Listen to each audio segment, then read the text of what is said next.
Mokili mawa, mokili penza mawa trop la famille. Hey, mokili osala mawa la famille. Makambo munene boye po na Aida. Ata bino moko nzambe. Makambo mosusu e osala pasi la famille. Tito koma na niveau oyo. Oyo komi kindoki. Penza tolobaka kindoki ya miso polele. Kindoki moko boye ezotala yo kaboyi. Kindoki moko ya kimotema mabe. Tito koma na niveau oyo la famille. Eza kindoko ya solo kindoki moko ya solo. Eza tate keno kindoki moko tomonda kala kindoki mosusu. Eza kaka kindoki ya famille. Mais oyo eza penza kindoki moko ya kimotema mabe. Aida salaka bino nini?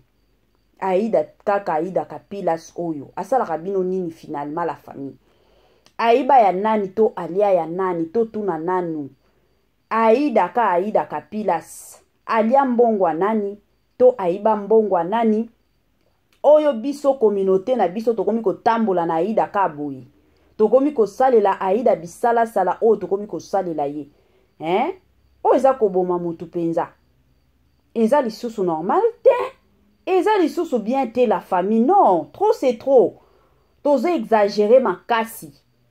To exagérer penza o balobaka tozo exagérer. La famille. Ata. Eza la kabongo te. Bokotika mtu a vivre na kimia te. Bokoti penza kotika Aida a vivre ka penza ye pe na kimia vandika bolobi anga pe na vivre. Tokotika ete. Penza ikoma kwa mususu na komi nanga ko banga. Ba kwa mususu babanga akaka. Obangi penza toza batu. Toza na droit ya kobanga.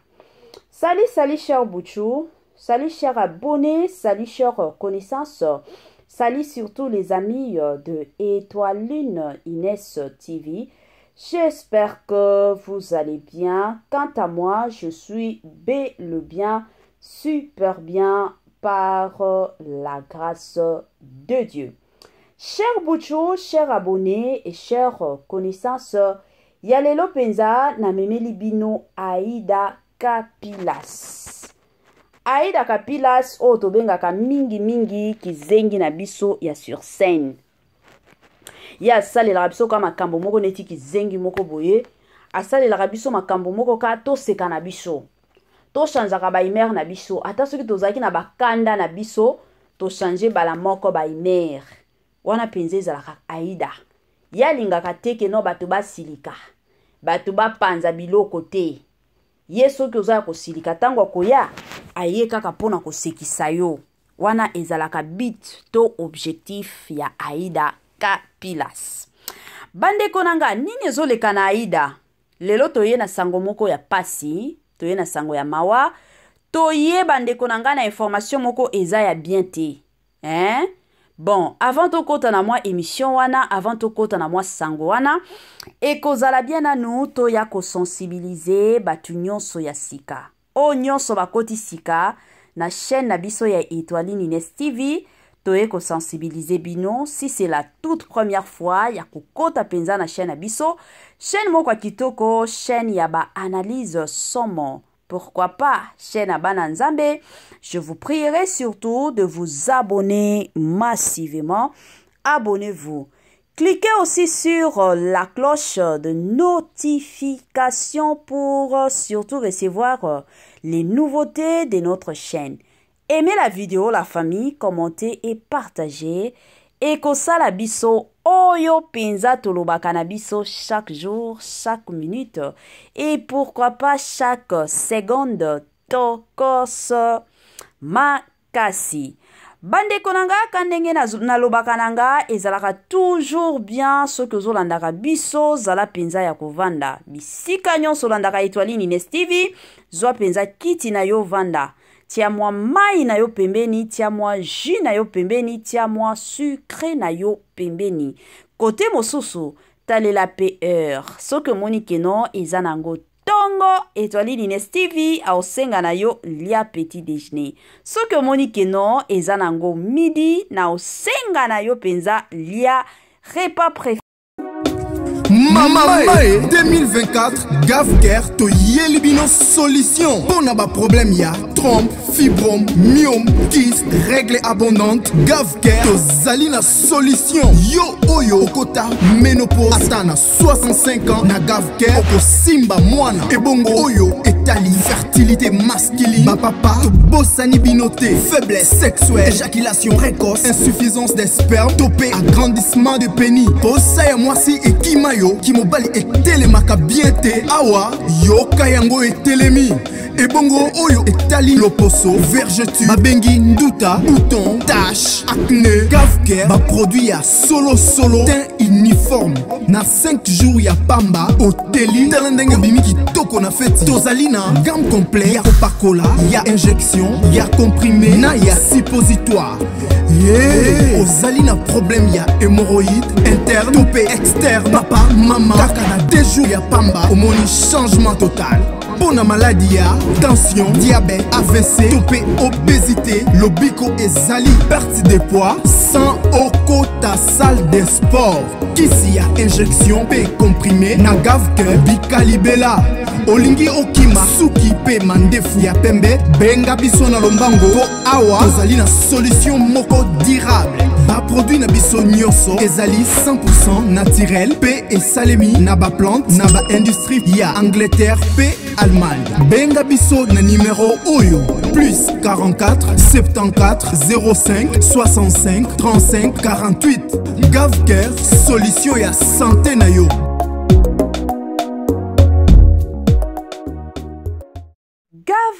Gavker ndeli kambo bande konanga. Gavker ayena ba solution ya somo. Yo mutozo bela ba tension.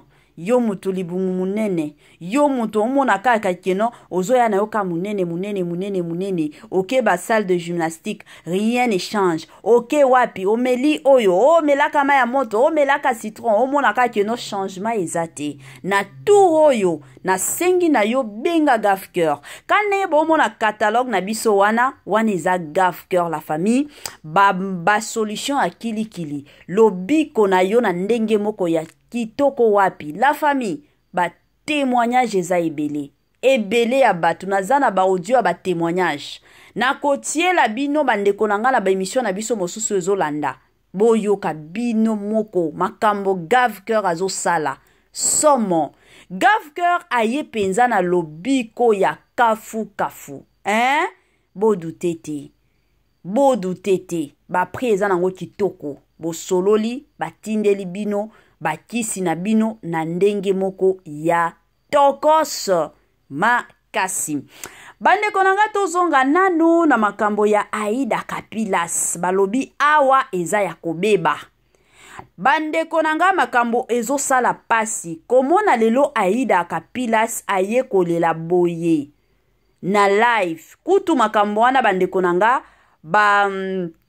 audio oyo nalingi natiela bino eza live ya Aida oyo yaki ko sala alobi non trop na supporta nanga ebele pourquoi bato okoma tina niveau oyo j'en ai marre il faut sikoyo na bima nanu na ya ko répondre pe bato mosusu la famille ya mosusu to mona aka bato soki bazaki meke no ba oyo bayeba na bango koloba te bato ebele bayebi koloba ezaka keno mosusu balingana bango koloba te bayebi penza koloba mais mosusu alobi ki na vanda kaka na vanda mais tout oyo Aida Kapilas alobi non trop c'est trop il faut na ko répondre la famille nazotie la bino audio ya ndeko na biso Aida Kapilas toyo kango nanu et après tokoya osala analyse na biso kandenge to salaka botia volume likolo la famille pour que boyoka audio nyonso kitoko wapi na système kaka ya Tokos.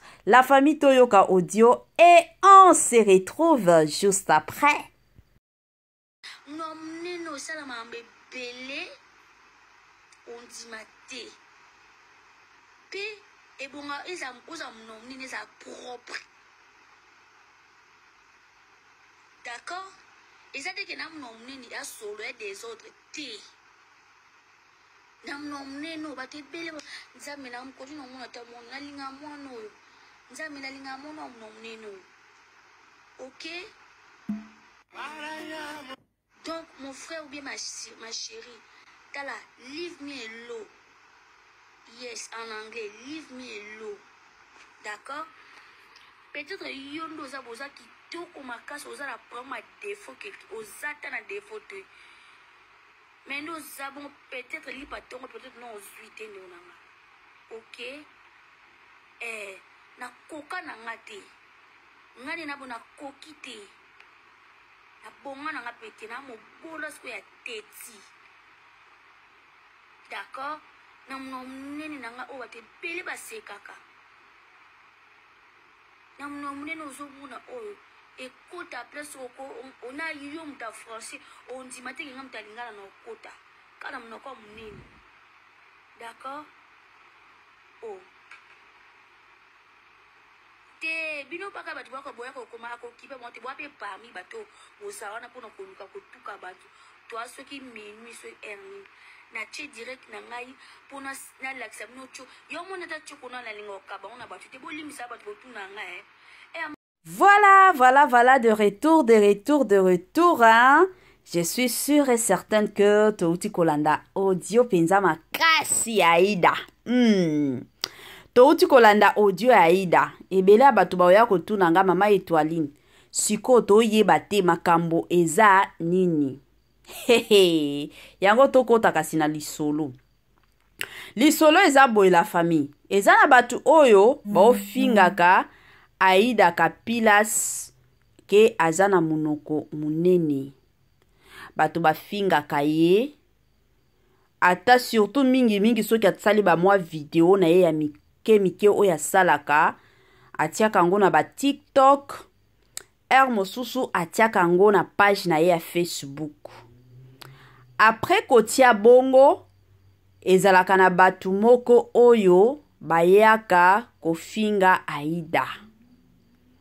Bayaka penza kofinga Aïda bakoya kofinga keno yo ozana munoko munene, ozana myoko munene, ozana munoko munene donc ezalaka mingi ka bongo. Sikoyo pona Aïda alingaka na ye ko répondre te. Mais amoni keno batu bakomi na bango ko exagérer makasi. Yango ya turoyo alobaki te fona ya ko répondre kutu batu bayeba, bayoka, ba sentir. Que munoko o nazanango, oui, c'est vrai, za munene, mais izalaka nango propre. Et puis munoko na ye wana ebongika na ye moko. Peut-être soki ba pesa ki yo, tongai peut-être ninga ke simba nango te. Mais avec Aïda bimane kitoko. Hein? Yango penza pesa ki ye kanda lobi non, trop c'est trop. Il faut na ya ko répondre batou. J'en ai marre. Hein la famille? Yango penza makambo. Yango na lingaka toujours ko sala moi analyse sur makambo yo. Hein la famille? Mosusu bomoni biso pe wa congolais hein, tozo exagéraka. Tozo exagéraka mingi. Yango kutu na émission nanga moko na salaki na lobaki ke non. Na Congo na biso mingi to considéraka ba star na biso te. Na Congo na biso la plupart du temps tomonaka ba star na biso neti batu moko boye sans valeur, batu moko boye bazalaka na mayele te, batu moko boye bazalaka na sens te. Yango penza communauté na biso ya ba congolais tomonaka bandeko na biso ya ba comédien bongo. Nga kutu na pesa ka exemple na lobaka toujours tomonaka na ba pays mosusu. Omona ba star na ba pays mosusu ba respectaka bango makasi. Jamais et au plus grand jamais omona star ya mboka moko boye batu ba oya kosalela ye ba émission ba ofinga ye. Na mona yango te tolandaka ba émission ya batu. Hein? Neti naza boye naza mutu moko na lobaka français, na lobaka anglais, na lobaka lingala, na lobaka swahili. Donc naza partout. Siko ba émission nyonso ezala ba émission ya bato swahili na Hollanda na koyoka très bien. Ezala bato français na Hollanda na koyoka très bien. Ezala ya bato anglais na Hollanda na koyoka ngo très bien, to na comprendre ngo très bien. Ezala ya lingala tout. Donc yote na pitaka. Je parle tout. Alors Na ba émission wana soki tolandi yango olanda boye omona ke non la plupart de personnes, la plupart de chroniqueurs et chroniqueuses, la plupart de journalistes tango baosala ba émission na bango mingi baosala ba émission na bango pona kotombola mingi surtout ba star na bango baotombola misala na bango. Mais ce n'est pas le cas avec les Congo na biso toluka kaka mwa mabe moko boye to luka kaka mwa likambo moko boye to ya kosasa mutu to ya kosambwisa mutu. Mosusu ya même de ces personnes o bafondaka makambo ba ye penza na makambo moko bafonde plutôt. Mosusu o mituna makambo yo euta wapi kutu nkolo makambo aoyeba ta histoire ndenge bandaki te ntina ndenge esila kite. Mais omona émission mobimba basaleli live baoloba histoire moko boye mukolo makambo mukolo kombo ayebi ata histoire wana te. Wana eza Congo na biso. Mais parfois eosala soni penza makasi. Je me rappelle il y a une fois na salaki émission moko ya comédienne moko akufaki, c'était azaki mutu wapi camerounaise si je ne me trompe pas, na kombo ya Inès Fiwana si je ne me trompe pas, camerounaise. La famille tango kana salaki émission wana na monaki ndeko moko abenga kingaka ya pays na bango ye pe asalaka ba émission abenga kinga alobi en tout cas mama na sepelaka na ndenge osalaka ba émission na yo nga pe naza chroniqueur et naza chroniqueuse. La famille ayebisa nga alobi tomonaka la plupart ya bino bato ya Congo ba émission na bango ya bino ezalaka kofinga ka batu biso kutu tonto monaki photo ya.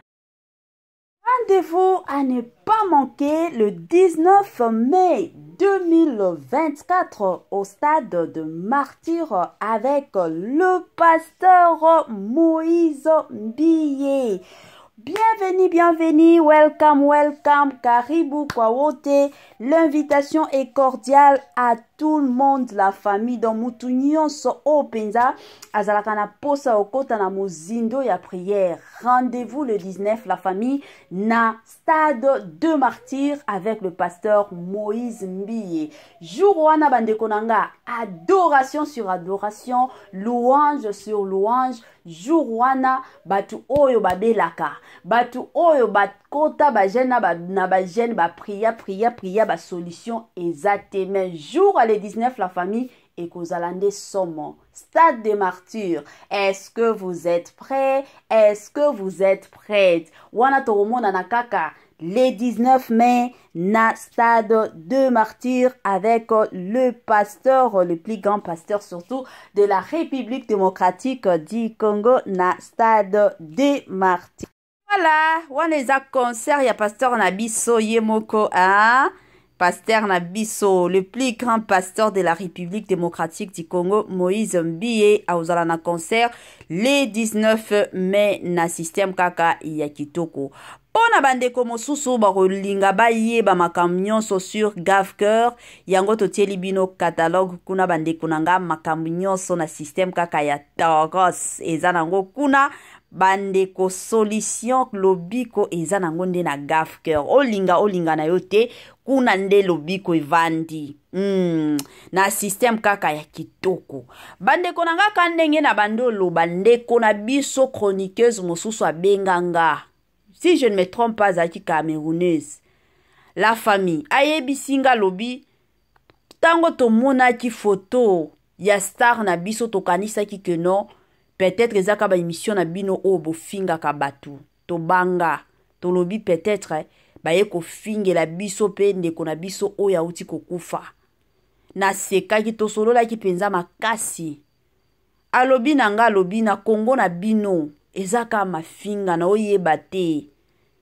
Et pourtant ezana batu bo sala musala kitoko baye penza ba pesi ba information baye penza likambo eza basali analyse ya ba film bandeko na bino.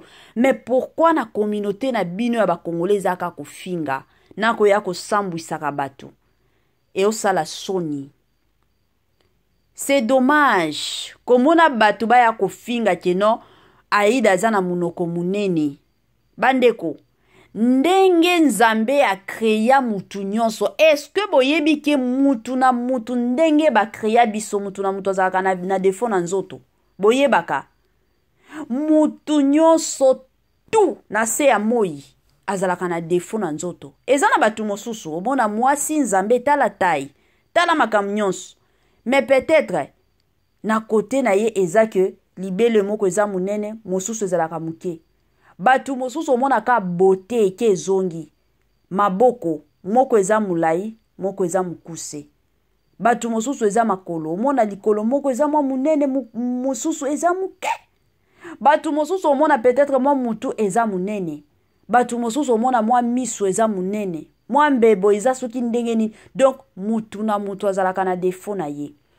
Alors soki yo ya yo ozomona ngo te kokendo finga batu mosusu te, ndenge Nzambe akreya biso la famille toloba tosolola.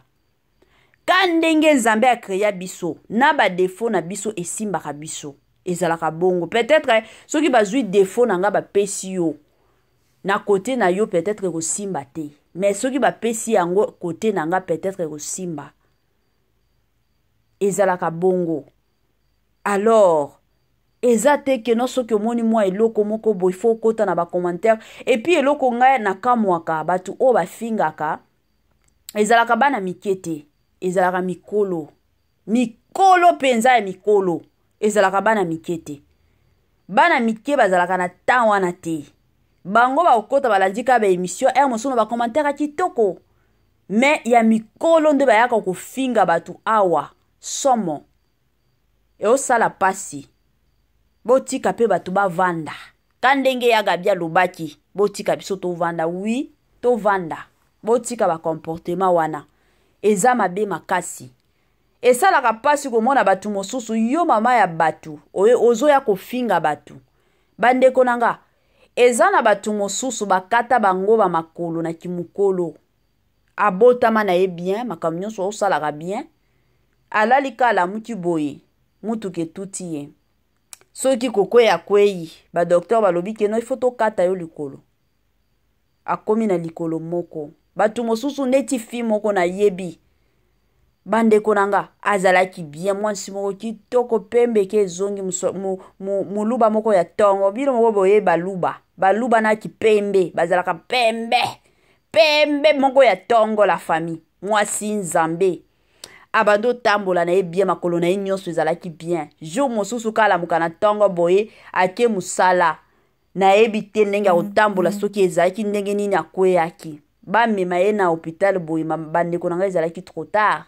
Ti lelo fi wana akomaki na eko boite likolo chanja forme likolo chanja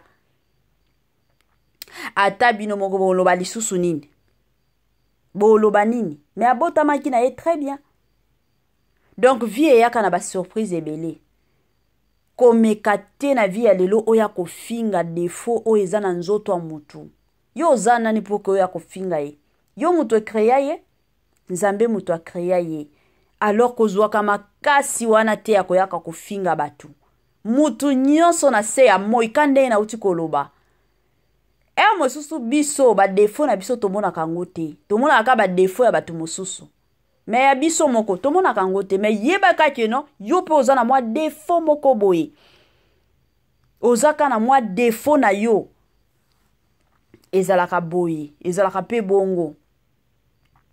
Chers compatriotes, chers abonnés, bino nyonso bolandaka Etoile Nines TV. Na eko senga na bino na yebike ba émission na biso yo, ba mama na ba papa balandaka biso. Na eko senga na biso to linga pe ba star na biso to respectaka pe bango.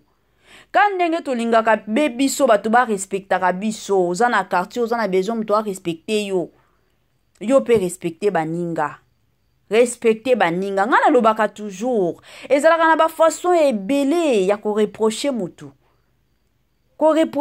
ezate ke no oya na mafinga te donc ba façon to banzela ezalaka nango ebele ya ko yaka ko reprocher mutu ke no omoni ndenge osala ki bona sepela ki te ezalaka bongo. C'est dommage ne toujours mosusu na vandika boye na monika appel ekoti kana to tiaka ba numéro mama moko abengi bande konanga il faut komona na niveau mama wana bimisaki ba mafinga na miyoka kinzoto malili na lobi nzambe na génération ya lelo mama mobimba aobenga pona kofinga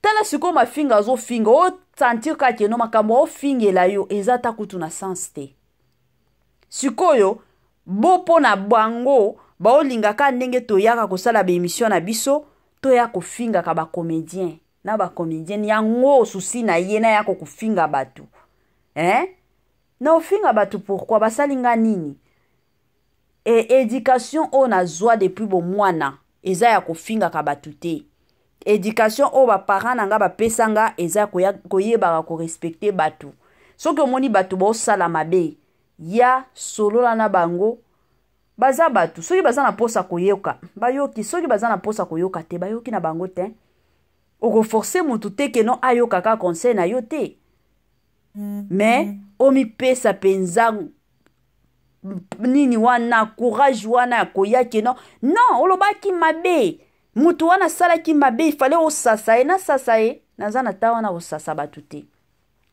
donc ezo sala pasi penza na communauté na biso ezo sala pasi la famille bon elo na olobaka na Aida to na ba comédien na biso mosusu ezaka keno vie ezaka bongo surtout na Congo na biso communauté na biso yango tolobaka toujours que non botama congolais oyo ka elingi donc na Congo na biso ataka ndenge to sali émission bongo ata soki to sali partage ya émission oyo batu ebele balandi yango ka le même batu bakoya lisusu ko finga nga na ba commentaire ba okende pe ko finga ka Aida donc wana eza communauté na biso communauté moko na yebaka te soki ezalaka nini soki elukaka nini na ebite mais nzambe ka ye moko alors conseil nanga pona Aida pona bandeko na biso mosusu ka ndenge ezalaka bolanda bilanda landa te ngala lobaka toujours que no mafinga eza te ke no ba okoma mafinga wana na elongi na yo te moto afingi ye moko na nzambe ezalaka bongo donc zala na yo makasi continuer toujours na mosala na yo kandenge osalaka donc o continuer na yo mosala na yo kitoko kolanda bilanda landa te koyoka pe biyoka yoka te et surtout ba makambo ke non otala ba commentaire muto lobi nini yango mosusu e démoralisaka biso kuto sala ba émission eza na ba commentaire mosusu bandeko nanga otangi boyoki na moteme komi ko beta mbangu donc babilo mosusu kolanda na yo te ma chérie ozalaka mwasi kitoko ozalaka na yo mwasi nzambe oza na yo kitoko nzambe a créé yo kitoko ndenge oza boye ndenge nzambe alingaka pe nzambe na biso asepelaka na yo ka bongo donc yo ko changer na yo te pona batu na système moko ya. Rendez-vous à ne pas manquer le 19 mai 2024 au stade de Martyr avec le pasteur Moïse Mbiye.